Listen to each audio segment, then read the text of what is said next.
Olá pessoal, tudo bem? Esse que vos fala é o seu professor de História, Vivaldo Júnior. Hoje vamos iniciar a aula sobre o Renascimento. E aí, está preparado? Ok, então vamos lá pessoal. Bem, vamos estudar a Idade Moderna. Então, qual seria a definição para o renascimento cultural? Um movimento cultural e artístico que rompeu com o padrão de pensamento vigente no mundo medieval, introduzindo a cultura laica, não religiosa. Então perceba que é uma ruptura. O que seria romper? É deixar de seguir os ideais medievalescos, E a partir de agora separar a ideia da igreja, neste caso católica, apostólica, romana, dominando a mente, o modo de agir, a vida em sociedade, política e econômica, não apenas religiosa, do ser humano que viveu no período medieval. Então, a partir de agora, há uma ruptura. Não se vai mais vivenciar os ideais religiosos católico, apostólico, romano, e sim uma ideia não religiosa, se valorizar mais a razão em detrimento da fé. Quando é que ocorre o Renascimento? Ocorre entre os séculos 14 e 16. Lembremos que isso é um ideal eurocêntrico, ou seja, é uma história voltada para a Europa. No Brasil, nós não vivemos o Renascimento. Com a chegada dos portugueses, vão ser trazidos alguns ideais de lá para cá. Muito embora o Brasil vai viver o ideal religioso até a proclamação da República. Mas vamos seguir adiante. Onde aconteceu, principalmente, inicialmente, na Itália, e depois vai ser espalhado para outras partes do mundo. Lembremos que a Itália não era um país como nós entendemos hoje, certo? Eram vários principados, Mas vamos geograficamente considerar apenas a Itália, Então, depois vai se espalhar para a Inglaterra, para a França, Portugal, Espanha, Alemanha, Holanda, Bélgica, que na época seriam os Países Baixos. Então, quais seriam as causas do Renascimento ter surgido inicialmente na Itália? Então, foram várias causas, Então, vamos lá. Desenvolvimento comercial. Então, desde finais da Idade Média, a Itália, principalmente a cidade de Gênova e Veneza, já exerciam um desenvolvimento comercial muito mais além do que as outras cidades europeias, fazendo acordos com os árabes, com os bizantinos, inicialmente com os bizantinos e posteriormente com os árabes. O comércio na Península Itálica, ela vai se desenvolver muito mais do que as outras cidades que vão ser formadas ou, pode dizer assim, reorganizadas após o fim do feudalismo. Desenvolvimento urbano, não é isso? A Gênova e a Veneza, eles tinham um desenvolvimento urbano muito mais avançado do que as outras cidades europeias. Também vai ser um outro fator. Como já coloquei aí, o contato com os árabes e com os bizantinos. No ano passado nós estudamos o Império Bizantino e a gente verificou que este era um entreposto comercial entre a Ásia, entre as mercadorias que vinham da Ásia, tinham que passar por Bizâncio devido às rotas comerciais. ok? Para depois ir em direção à Europa. E esse acordo firmado inicialmente era com Gênova e Veneza. Então, posteriormente, quando os turcos otomanos tomam essa região, também assim serão, né, os árabes. Bem, também os italianos se achavam herdeiros naturais do Império Romano. Mas o Império Romano surge em Roma. Roma fica na Itália. Então essa ideia de poderio, de superioridade, né, de detentor da cultura do mundo na época, era o ideal italiano, né? Era o que estava na cabeça dos italianos. Outra situação, o surgimento do mecenato, que nada mais era do que um burguês. Ele pagava aos artistas, aos intelectuais, aos cientistas para exercerem função em prol do seu prazer, ou até mesmo descobrir um determinado feito, que nós vamos ver isso numa posterioridade. Bem, antes de seguir com essa ideia aí em pensamento, né, medieval e renascentista, então, antes de seguir para o próximo slide, vamos destrinchar a palavra renascimento. Renascimento vem de renascer. Renascer o quê? Então, o ser humano que viveu num tempo moderno, ele chamava a Idade Média, tem o nome Idade Média. Nós já discutimos isso. É algo que não está acima do bom e nem abaixo do bom. É média, não é isso? Média, mediano, né? Entre o positivo e o negativo existe a média. Também foi chamado de Idade das Trevas, né? feudalismo, foi chamado de Idade das Trevas.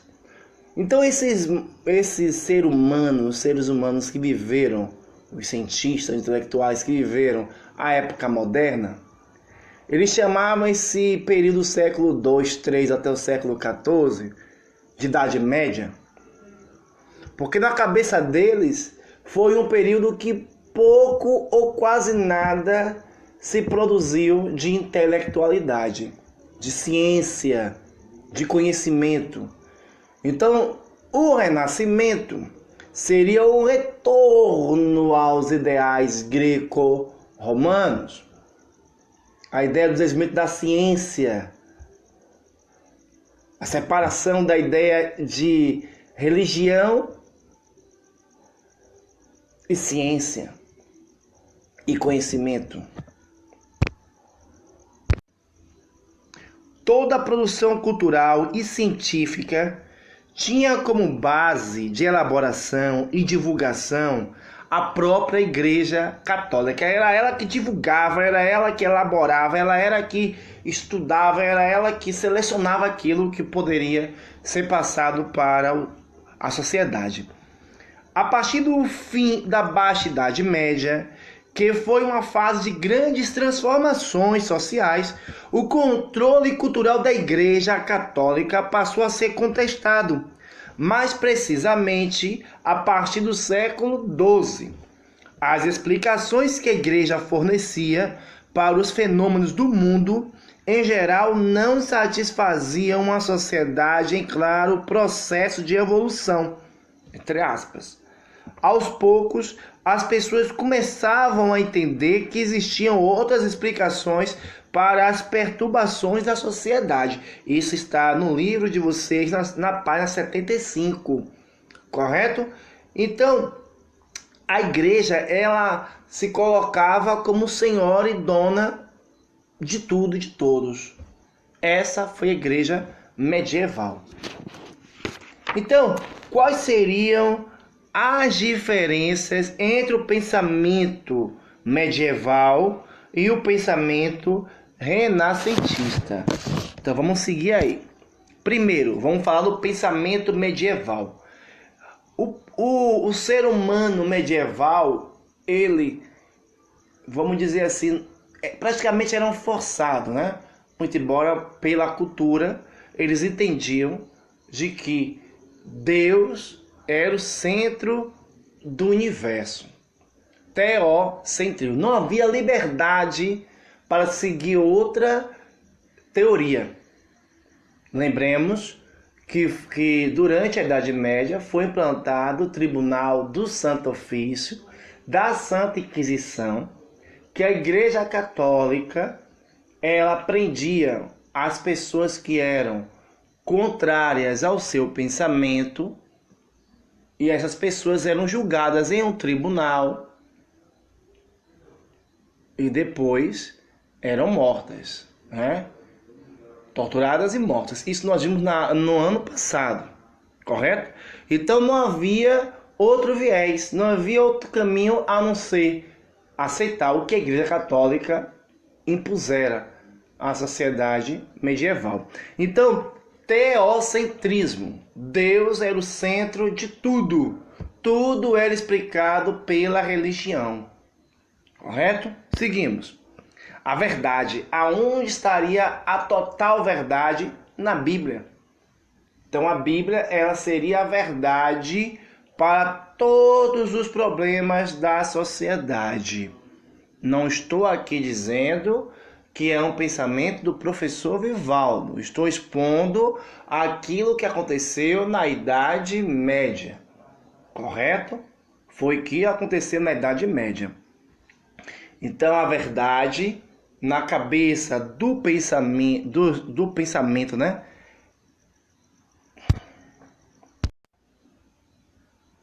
Então a verdade estava baseada na Bíblia, né? Não vou aqui entrar em questões religiosas. Estamos trabalhando a ciência história. O que aconteceu na Idade Média? O que o ser humano medieval pensava?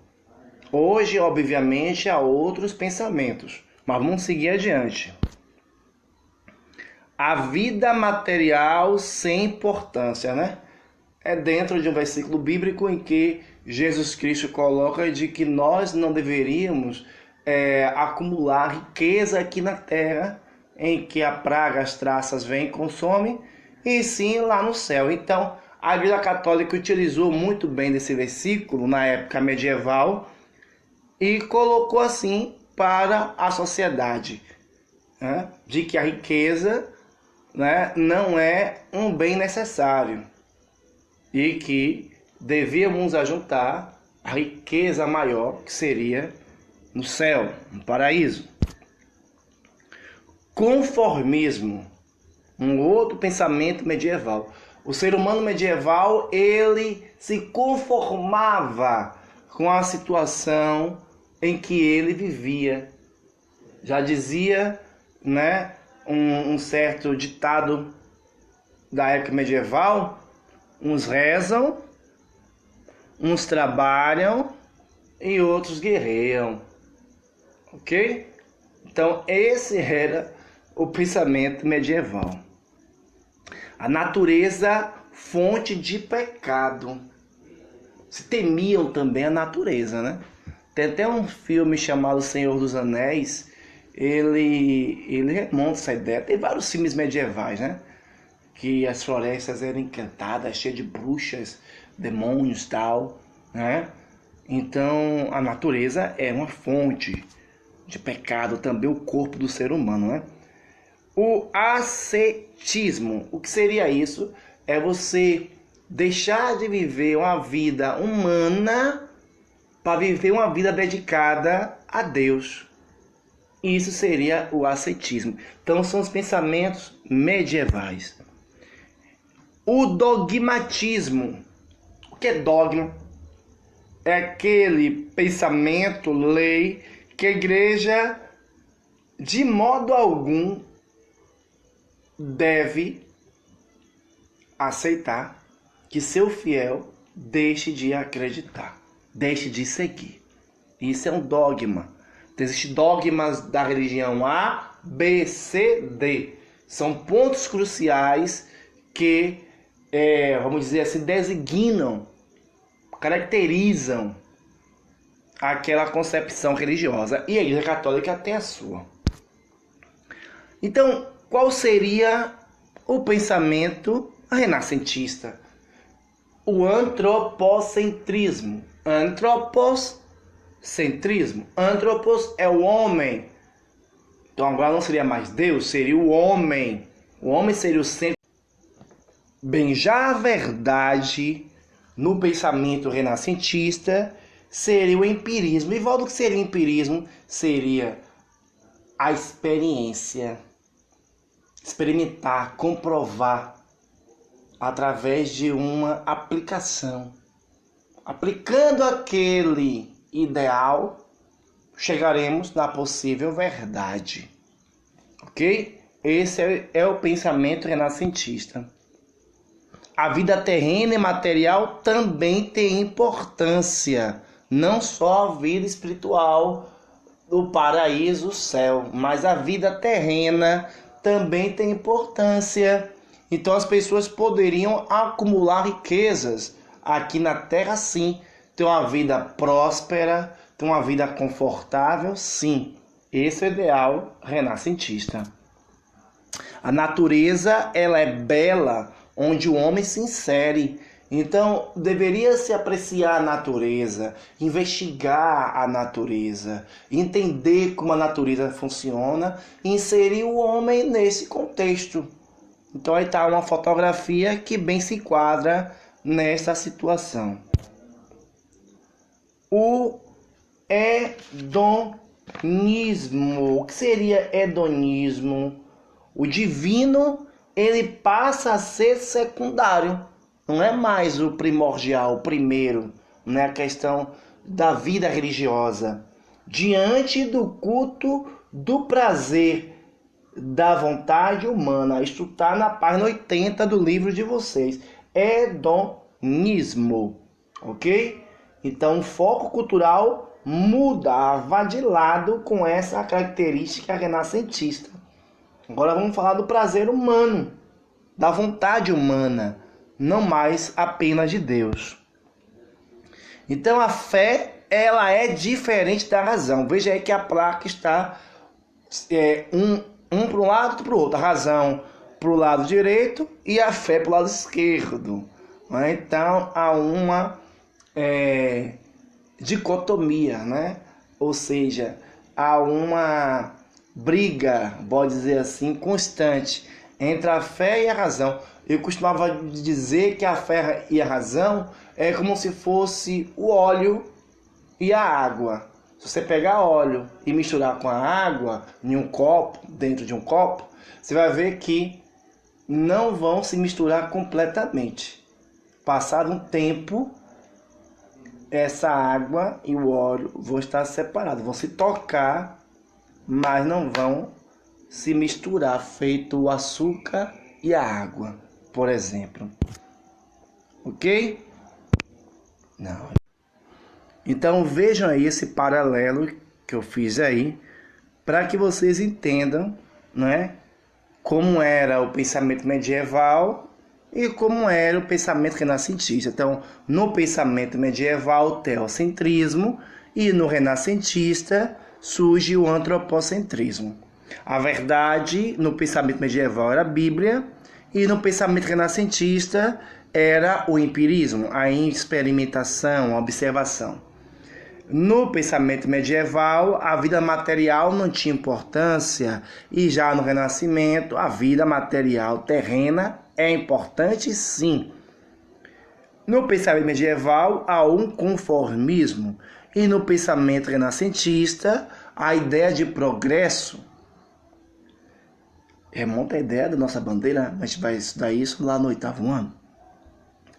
No pensamento medieval, a natureza era a fonte de pecado, né? E já na ideia renascentista, a natureza ela é linda, bela, maravilhosa, e o ser humano deve ser inserido nele. No pensamento medieval, o ascetismo, uma vida vivida para a fé. Já no Renascimento, o hedonismo, o prazer humano, a vontade humana. No medieval, o dogmatismo católico, E no renascentista, a valorização da razão. Correto? Então, é isso aí, pessoal. Com esse slide, a gente encerra a nossa aula de hoje. Um forte abraço e até a próxima.